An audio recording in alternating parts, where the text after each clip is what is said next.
Hello friends, ஷர்மீஸ் இன்றைய தகவல். அதாவது கிறிஸ்மஸ்க்காக கிறிஸ்மஸ் ட்ரீயும் ஸ்டாரும் கட்டணுங்க. 1.5 மாதத்துக்கிட்ட ஆகுது. இது முன்னாடியே நாங்கள் எடுத்து வச்சுருக்கோம். ஆனால் எனக்கு மனசே வரல இந்த வருஷம். நாளைக்கு எடுத்துக்கலாம், நாளைக்கு எடுத்து வைக்கலாம், நாளைக்கு ஸ்டார் கழட்டலாம் அப்படின்னு சொல்லிட்டு ஒவ்வொரு டேவும் போயிட்டே இருக்குது. ஆனால் எடுத்து வச்சு தானே ஆகணும். அடுத்த வருஷம் கிறிஸ்மஸ்க்கு வைக்கிற மாதிரி தானே பண்ணணும் இல்லைங்களா?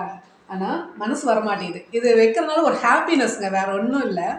இந்த எக்ஸ்மஸ் ட்ரீயை அந்த ஈவினிங் அந்த லைட் போட்டு நைட்டெல்லாம் பார்க்குறதும், அந்த ஸ்டார் போட்டுட்டு பார்க்குறதும் அவ்வளோ ஹாப்பினஸ் இருக்குங்க எங்களுக்கு.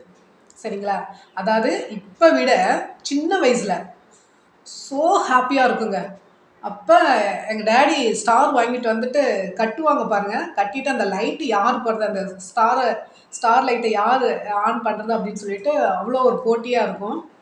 அது கட்டுற அன்றைக்கி இருக்கக்கூடிய ஹாப்பி, அதுலேருந்து அந்த ஸ்டார்ஸ் கழட்டுற வரைக்கும் அவ்வளோ ஹாப்பியாக இருக்கும். இந்த ஸ்டார்ஸ் கழட்டுற அன்றைக்கி ரொம்ப கவலையாக இருக்கும், அழுகையாக வருங்க. அது ஒரு ஹாப்பி. அதாவது நம்ம என்னமோ ஏசப்பா வாழ்ந்த இடத்துலையே நம்ம இருக்கிற மாதிரி ஒரு ஃபீலிங்காக இருக்குங்க. எனக்குலாம் சின்ன வயசில் அப்படி தான், இப்போவும் இப்படி தான். அதனால் ரொம்ப மிஸ் பண்ணுறோம். அந்த அந்த கால நினைவுகளை ரொம்ப மிஸ் பண்ணுறோம். கிறிஸ்மஸ் அன்னைக்கு மொதல் நாள் தான் எங்கள் மம்மி வந்து காலில் கொலுசுலாம் போட்டு விடுவாங்க.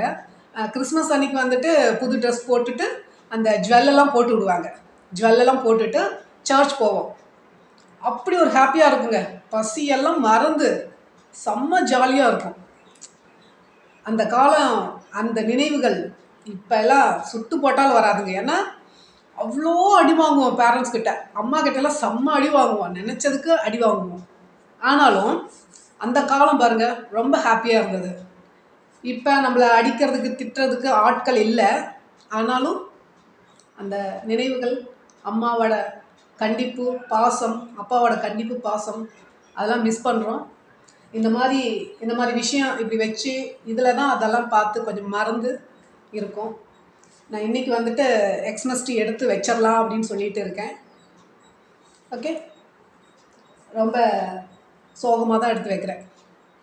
ஓகே ஃப்ரெண்ட்ஸ், எக்ஸ்மஸ் ட்ரீயை பற்றின ஸ்டோரி ஏற்கனவே நான் வந்து அப்லோட் பண்ணியிருக்கேன். எல்லாம் பார்த்துருப்பீங்கன்னு நினைக்கிறேன். கொஞ்சம் பேர் தான் பார்த்துருக்கீங்க. நான் இப்போ தான் ஸ்டார்ட் பண்ணி வந்துட்டுருக்கேன். எல்லோரும் பார்த்து ஆதரவு கொடுங்க ஃப்ரெண்ட்ஸ். Okay, take care. நல்லா இருப்போம், எல்லோரும் நல்லா இருப்போம். பாய்.